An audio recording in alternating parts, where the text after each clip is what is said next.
হচ্ছে আমাদের এই গণতন্ত্র মঞ্চের যাত্রা শুরু হয়েছে কবে? 2021 সালের 8ই আগস্ট। দেশে এত নাম থাকতে 22 সালের 8ই আগস্ট একটা নতুন নামও দিতে পারে নাই, এমন বাটপারি করেছে যে নাম দিয়েছে গণতন্ত্র বিকাশ মঞ্চ।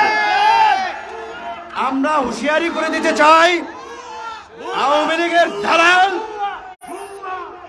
লীগের দালাল এজেন্সির টাকা খেয়ে যারা গণতন্ত্রের শক্তিকে প্রতিবন্ধকতা সৃষ্টি করার জন্য রাজপথে দাঁড়াবে, আমাদের শরীরে রক্ত থাকতে তাদেরকে কিন্তু সমুচিত জবাব দেওয়া হবে।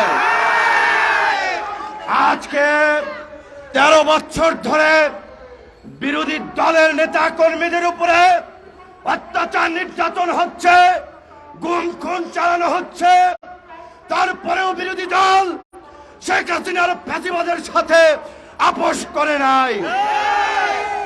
যখন গণ জোয়ার তৈরি হচ্ছে, গণজাগরণ ঘটছে, আওয়ামী লীগের মাস্টার কেঁপে উঠছে, তখন তারা দালাল চাটুকারদেরকে রাস্তায় নামিয়ে গণতান্ত্রিক আন্দোলন সংগ্রামকে বাধাগ্রস্ত করে জনগণকে বিভ্রান্ত করার জন্য অপচেষ্টায় লিপ্ত রয়েছে।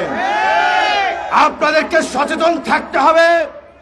বর্তমান সময়ে যে লড়াই চলছে, এই লড়াই আমাদের দেশের মানুষের সামনে রাজনীতিবিদ নামের দালাল চাটুকারদের চেহারাকে উন্মোচন করে দিয়েছে। আমরা যারা লড়াই করছি, স্পষ্ট দাবিতে আমরা আন্দোলন করছি, শেখ হাসিনার পদত্যাগ, সংসদ বিলুপ্ত এবং অন্তর্বর্তীকালীন সরকার গঠন করতে হবে। আমরা কাউকে টেনে হিঁচড়ে ক্ষমতা থেকে নামানোর কথা বলছি না, কাউকে হত্যা করে হত্যা রাজনীতির কথা বলছি না।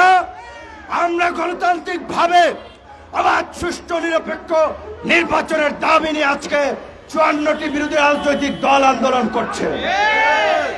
আজকে প্রতিটি এই 54টি দলের নেতা কর্মীরা আমাদের ভাই, আমাদের বন্ধু, আমাদের সহযোদ্ধা।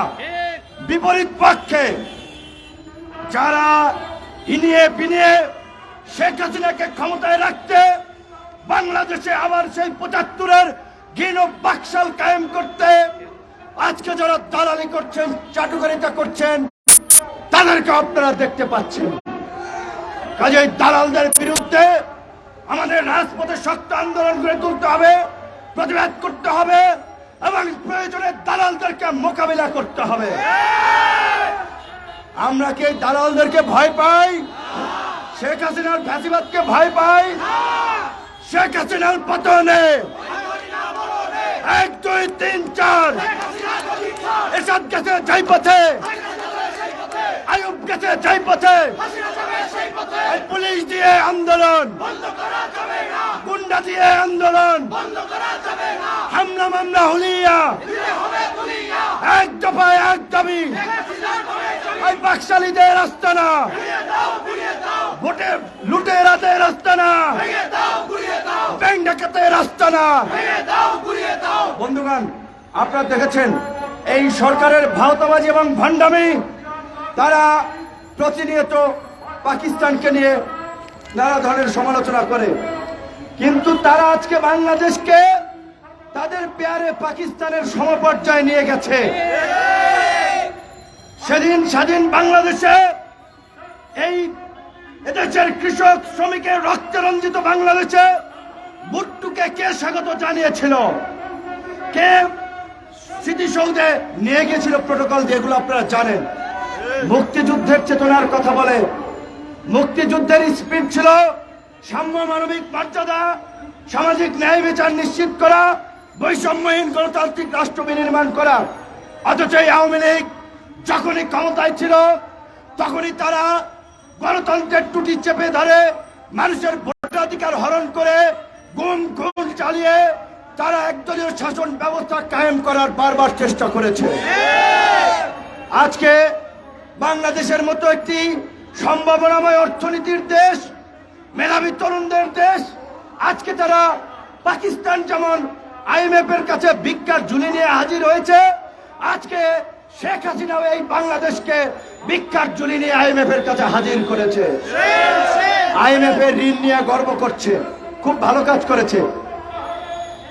আজকে IMF এর পরামর্শে এই দেশের কৃষক, শ্রমিক, খেটে খাওয়া মানুষকে মারার জন্য তারা আজকে বারবার বিদ্যুতের দাম বাড়াচ্ছে, গ্যাসের দাম বাড়াচ্ছে এবং চালাকি করে বলছে যে দাম বাড়ানো হচ্ছে না, দাম সমন্বয় করা হচ্ছে। এই ভাওতাবাজি, এই ভণ্ডদের প্রতারণা আপনাদেরকে ধরতে হবে। আমরা 14 সালে এদের ভণ্ডামি ধরতে পারি নাই, 18 সালে ধরতে পারি নাই, এইবার আমরা ধরতে পেরেছি। আমাদের স্পষ্ট কথা, সমস্ত বিরোধী দলকে, যারা শেখ হাসিনার ফ্যাসিবাদের পতন চান, অবাধ, সুষ্ঠু, নিরপেক্ষ নির্বাচন চান, গণতন্ত্র চান, তাদেরকে জনগণের সামনে কমিটমেন্ট করতে হবে শেখ হাসিনার অধীনে কেউ নির্বাচনে যাবেন না। যারা শেখ হাসিনার অধীনে নির্বাচনে যাবে, ভাসানির মতো বলতে চাই, তারা গু খাবে, তারা জাতীয় বেঈমান হবে, জাতীয় কুলাঙ্গার হবে। কারণ আজকে সমস্ত বিরোধী দল কিন্তু স্পষ্ট দাবি করছে, নির্দলীয় নিরপেক্ষ সরকার ছাড়া এদেশে কোনো নির্বাচন হতে দেওয়া হবে না। এবং জনগণের এই গণদাবি আদায় করার জন্য আমাদের যার যার জায়গা থেকে যতটুকু করা দরকার, জনগণকে সংগঠিত করার জন্য সেই কাজটি আমাদের করতে হবে। আজকে কে বিএনপি, কে আওয়ামী লীগ, কে বিএনপি, কে জামাত, কে চরমনাই, কে হেফাজত, কে বাম, কে ডান, এইটা আমাদের দেখার সময় নাই, এইটা আমাদের বিভেদের সময় নাই। আমাদের ঐক্যের সুর, সম্প্রীতির সুর একটাই, এই ফ্যাসিবাদের পতন ঘটাতে হবে, গণতন্ত্র প্রতিষ্ঠা করতে হবে, মানুষের অধিকার প্রতিষ্ঠা করতে হবে। আজকে বিরোধী দল সেই সংগ্রামে লিপ্ত, সেই সংগ্রামে দেশবাসীকে অংশগ্রহণের আহ্বান জানিয়ে আজকের আমাদের এই প্রোগ্রাম শেষ করছি। প্রোগ্রাম শেষে আপনারা ইতিমধ্যেই শুনতে পেয়েছেন, আমরা শান্তিপূর্ণভাবে বিক্ষোভ মিছিল করব। প্রত্যেক দলের নেতা কর্মীকে বলবো, হুড়োহুড়ি, বাড়াবাড়ি, ধাক্কাধাক্কি করবেন না, সুশৃঙ্খল ভাবে লাইনে দাঁড়িয়ে যাবেন, সামনে না পেলে পেছনে দাঁড়াবেন। আমরা শান্তিপূর্ণভাবে আমাদের বিক্ষোভ মিছিলের মাধ্যমে আজকের কর্মসূচি শেষ করবো। ধন্যবাদ।